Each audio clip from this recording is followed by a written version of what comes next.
the word Kariba means. The gorge where nature constricted the Zambesi and where man meant to dam it. A tremendous undertaking of many stages. First of all, they had to get there. A few dozen white men had been there before, and one or two tracks did wind through the 100-odd miles of bush between the gorge and the nearest road. Along these, scouting their way, mapping the approach line, moved the surveyors. Thus began a scheme that was to last 6 years and employ 8,500 men.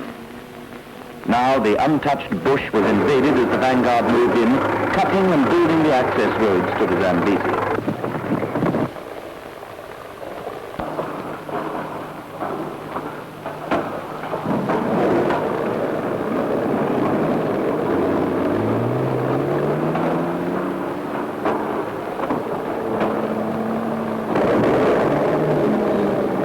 This was only a preliminary. To reach the Zambesi was one thing, to dam it another. How to build in the bed of a river that rises 50 feet or so in the rains? Their answer was to divide the job into two. One half of the Zambesi is dry in the winter, and they would build a cofferdam enclosing this dry part. Inside, they would build a segment of the main dam in disconnected blocks. Inside, so that work could go on during the floods, and in blocks, so that later the cofferdam could be blasted open and the river flow between them. Then the main channel could be stopped with rocks, and with the next winter's low water confined to the blocks and a diversion tunnel in the opposite bank, a second cofferdam would be built in the dry main channel. Inside this, the rest of the main dam wall could safely be built as an unbroken unit.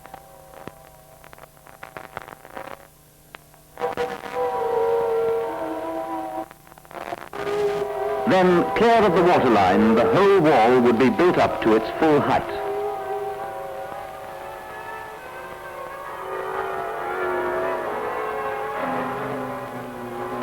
Finally, the arches which had been the gaps between the original blocks would be filled in, and behind the finished wall, the Zambesi would mount up into a lake.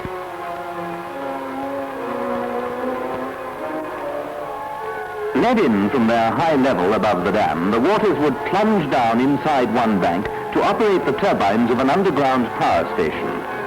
The electricity would be fed through a switching station into the power lines of the Federation. But in early 1956, all that was still only a plan. They hadn't even bridged the river yet. What was it like then? What do the men who started it all remember most? They'll tell you heat and hard living, and the basic business of earth moving, bulldozers and excavators, drag lines and dynamite. That's the picture in their minds.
Quite early on, the pattern began to take shape.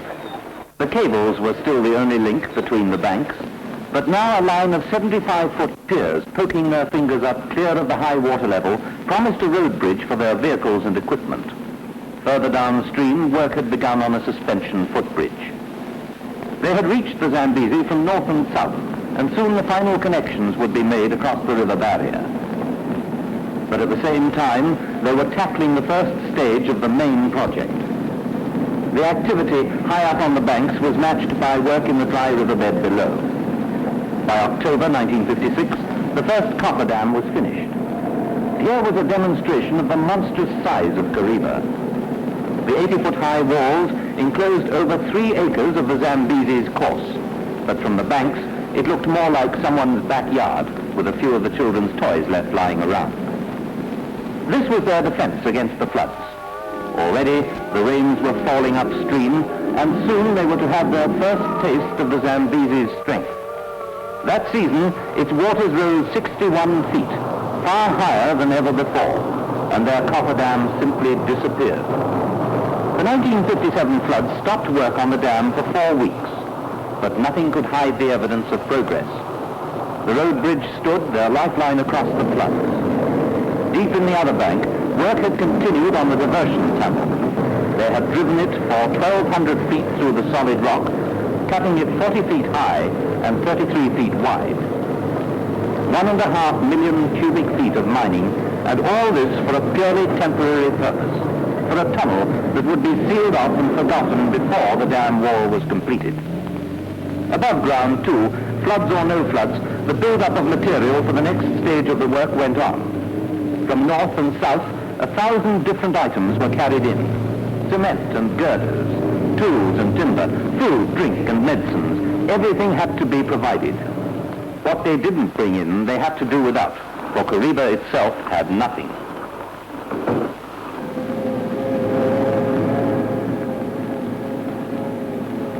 And when they'd got it, they had to stock it. Silos for storing cement were going up in batteries high above the river. They were gathering their strength.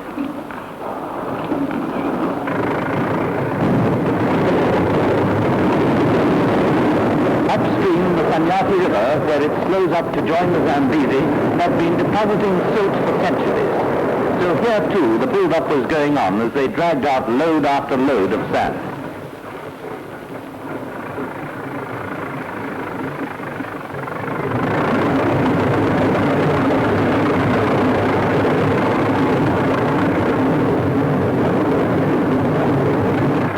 But they had to prepare for workers as well as for materials.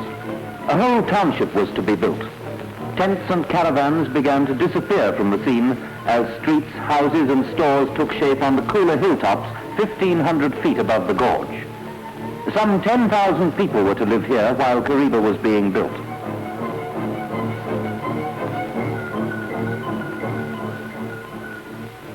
At the gorge itself, they were almost ready for the next stage.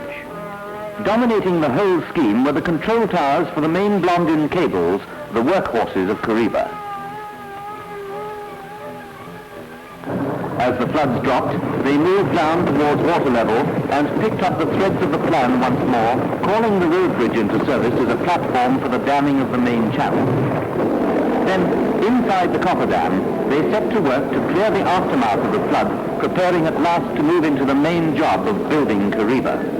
Now it was that the Blondins swung into full action, and concrete pouring at speed began on wall blocks inside the coffer dam.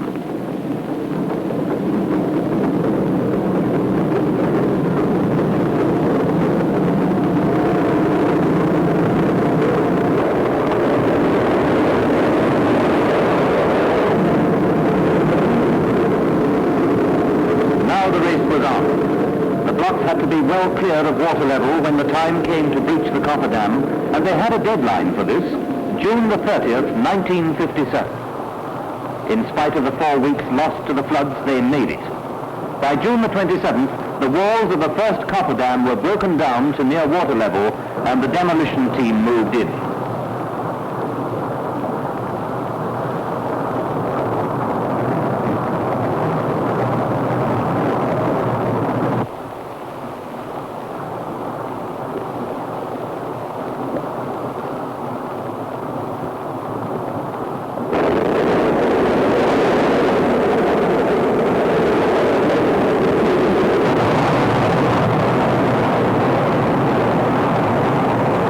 July the 6th, 1957, with the river flowing through the blocks and the main channel stilled, the stage was set. Now they were going to mix sand, stone and cement to a total of 2.5 million tons of concrete. The Sanyati had given them the sand, and their 1 million ton stockpile made a new Sahara on the banks of Kariba.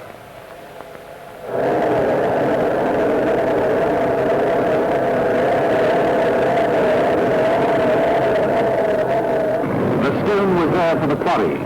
They blasted out 600,000 tons of Rhodesian granite from a nearby outcrop and scarcely marked the countryside.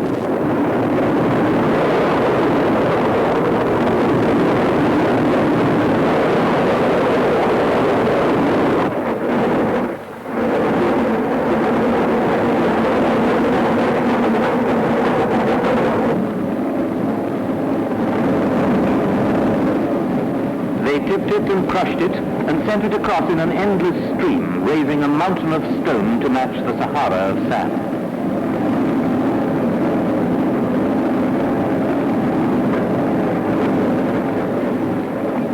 Then there were the 380,000 tons of cement that were to vanish into Kariba. That came down from the factory 120 miles away, 25 tons to a load to be fed into the silos. And the sand, the stone and the cement converged on the batching plant in which the whole 2.5 million tons of concrete was to be mixed.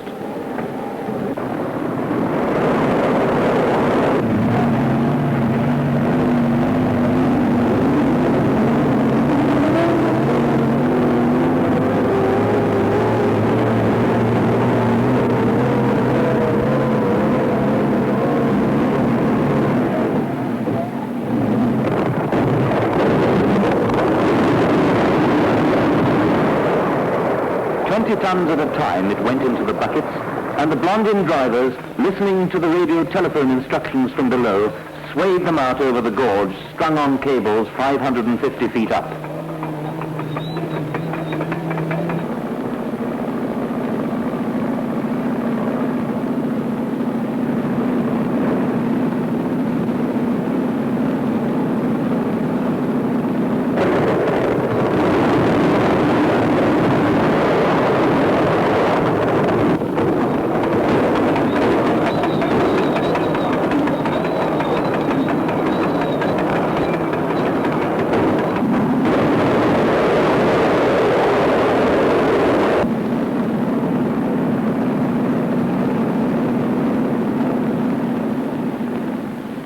But the dam wall was only part of the scheme. There was a power station to be built too, built 600 feet down inside the south bank, where at the end of 850 feet of tunnel, they were hewing out two vast caverns to house the generators and transformers.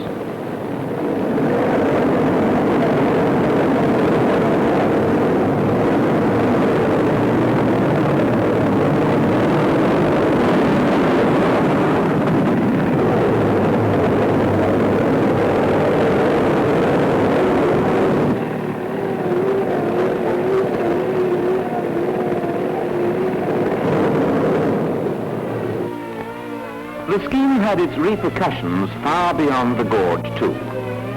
The dam was going to turn nearly 200 miles of the Zambesi Valley into a lake. And here, where there were no towns and no roads even, there were people. The Batonga, almost the last tribe in the Federation, still leading the narrow and self-sufficient life of the primitive. For them, Kariba meant new homes, up from the valley, nearer civilization, and on given days, whole villages moved out, up along roads built specially for this one purpose, to their new lands.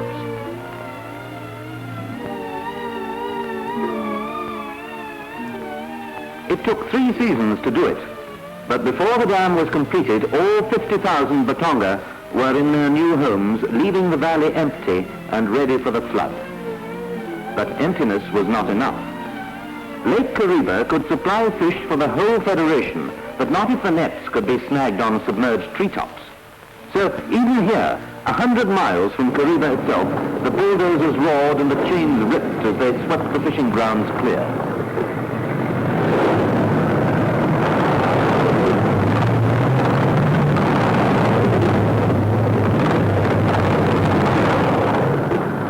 All through the rainless winter, the work went on. But now the clouds gathered and built up, and once again they were at the beginning of the rains. In the mind of every man at Kariba was a foreboding, a memory of the record floods of the year before. As the waters began to rise and the floods broadened along the valley, they keyed themselves to fight the Zambesi once again.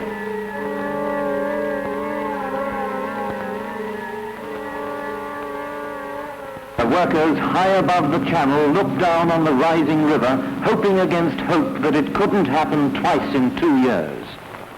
But foot by foot, inexorably, the Zambesi climbed up the new copper dam and forced itself through the blocks in a torrent which increased its fury from hour to hour.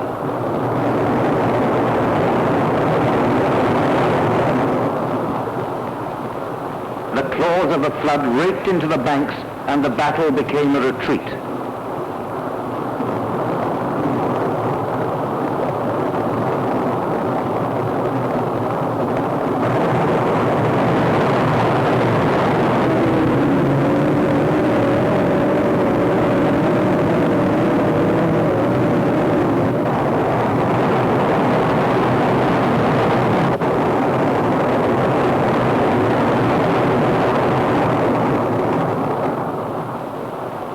Then came the first defeat.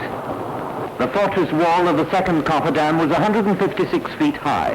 The Zambesi forced a way in from beneath through a fault in the riverbed, and then, to make doubly sure, overran it from above. Even this was only a beginning.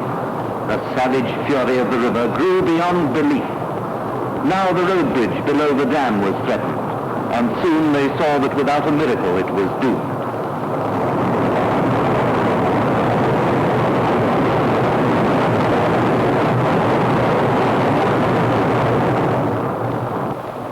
There was no miracle.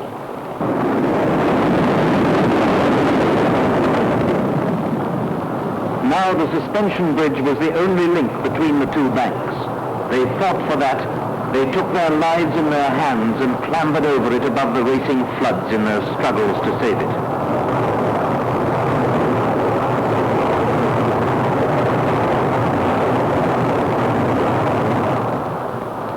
They even jacked up its entire length in a final effort to clear it from the floods. But the Zambesi followed them up. It plunged over the lost coffer dam and reached up with whiplash fingers for the reeling bridge.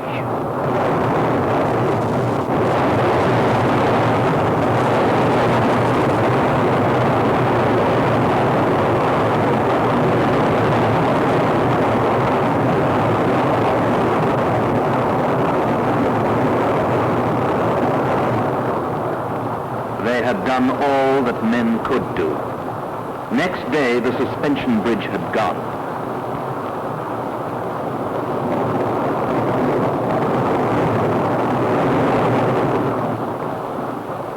Now, north and south were threaded together only by the Blondins. In a final gesture of defiance, they tight-roped across on these, high above the seething waste, where their work lay drowned far beneath a torrent running at 3.5 million gallons a second.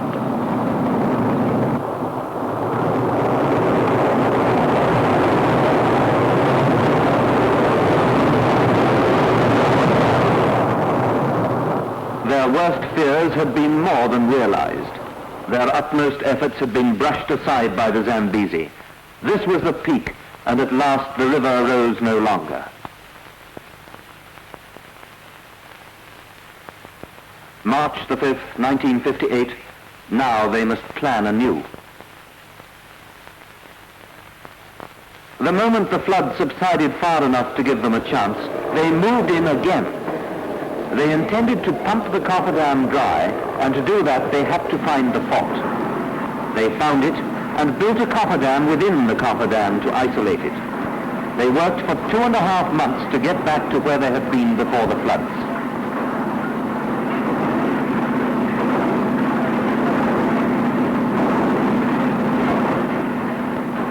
They built a new footbridge, built it in 8 days, 10 feet higher than the old one. Then from the coffer dam, dry once more and forever, the last sections of the wall began to rise to join the others.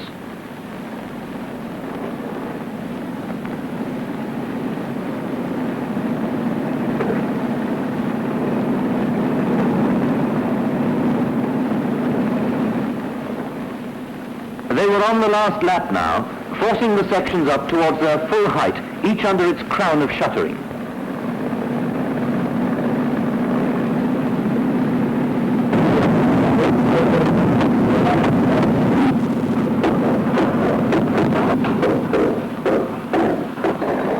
They poured 9,000 tons of concrete a day into the wall in 20-ton thimblefuls.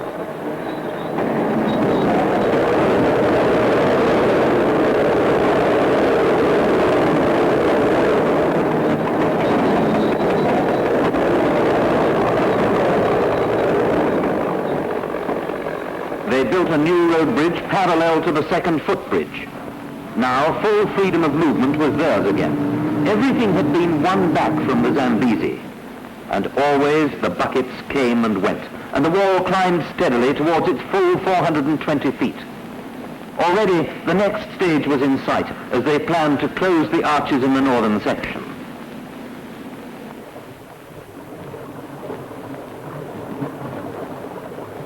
Here the last move would be made, and the Zambesi checkmated.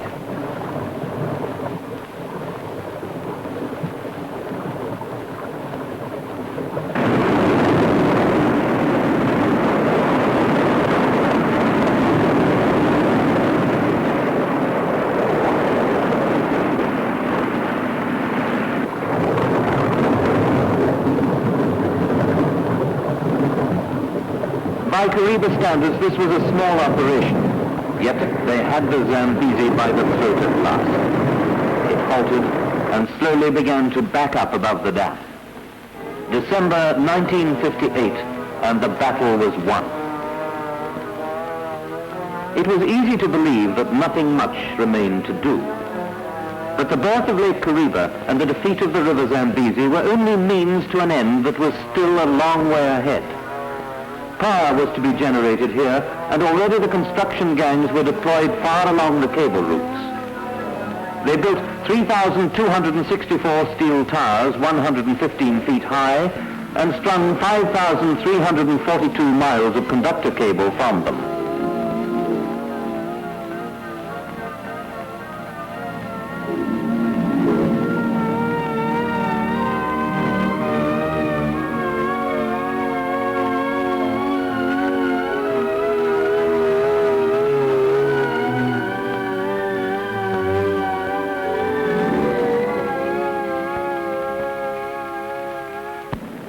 At the dam itself, the end was very nearly in sight. The maximum effort was tapering off rapidly, and the footbridge was already dismantled, the need for it gone. Work on the floodgates was far advanced, and below the dam wall, huge caverns marked the tail races where, having plunged down inside the bank to do its work, the water would return to the channel below. For those still working on the dam, the beginning of the end was marked by a cheerful little ceremony on June the 22nd, 1959. Sir Roy Walensky, Prime Minister of the Federation, poured the last bucket of concrete to complete the main wall, 2 years, 7 months and 16 days after his predecessor, Lord Malvern, had poured the first.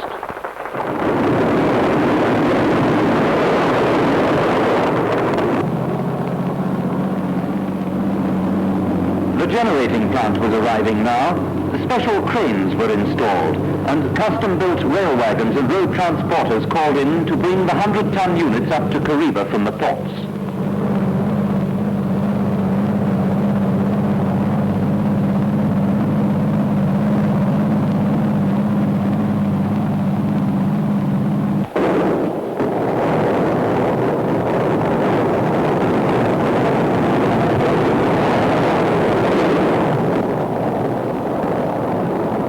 At the wall, a sort of tidying up process had begun.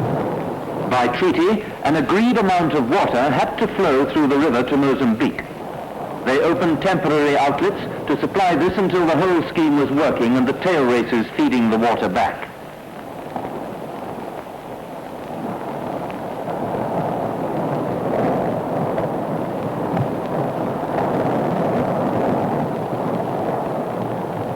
The second copper dam, once dominating the scene but now hardly noticeable, was cleared up.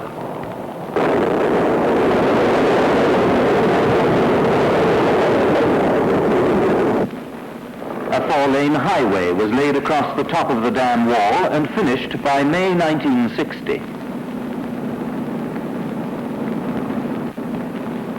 Yet even now, when work on the wall was nearly finished, when the power station was well advanced, Kariba called for work to start on another large-scale job. The lake was growing rapidly, and although the Patonga had long ago settled on high ground, the wildlife of the valley had reached no such safety. So, through the drowning bush, the game rangers moved in to save the animals from the floods, catching, netting, trussing in a hunt of mercy. This was the famous Operation Noah.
Kariba called into being this display of determination and endurance. Operation Noah will go on until the lake reaches its final level and the last wild thing is safe. Long after Kariba has been given its final lick of paint. Already, by 1960, the dam was entirely completed and the last stages had been reached at the power station.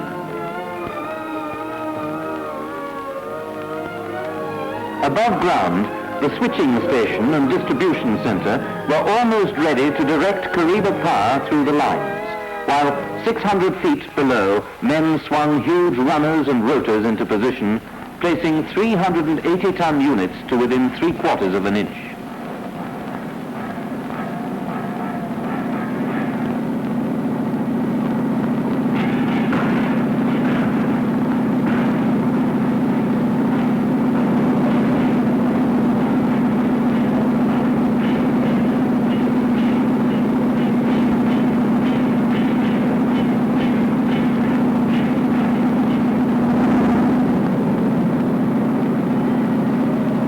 The Kariba scheme was completed now.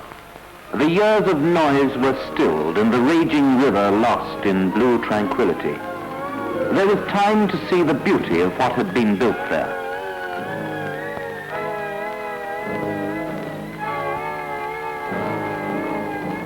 A new noise takes over, the voice of the Zambesi at work in the service of man.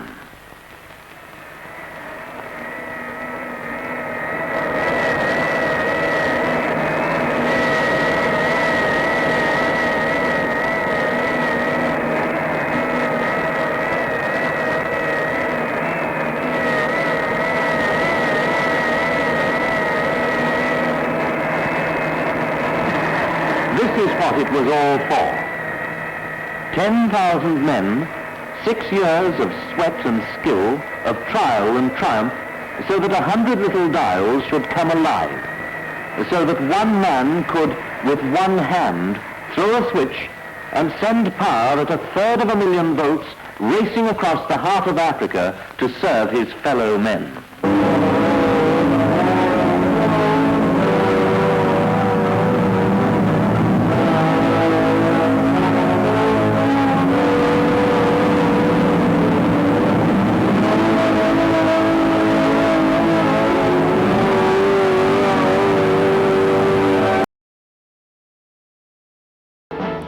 Since the 1920s, engineers had considered the erection of a dam at the Kariba Gorge, and by the 1950s, plans for an inland waterway eventually resulted in the building of the Kariba Dam.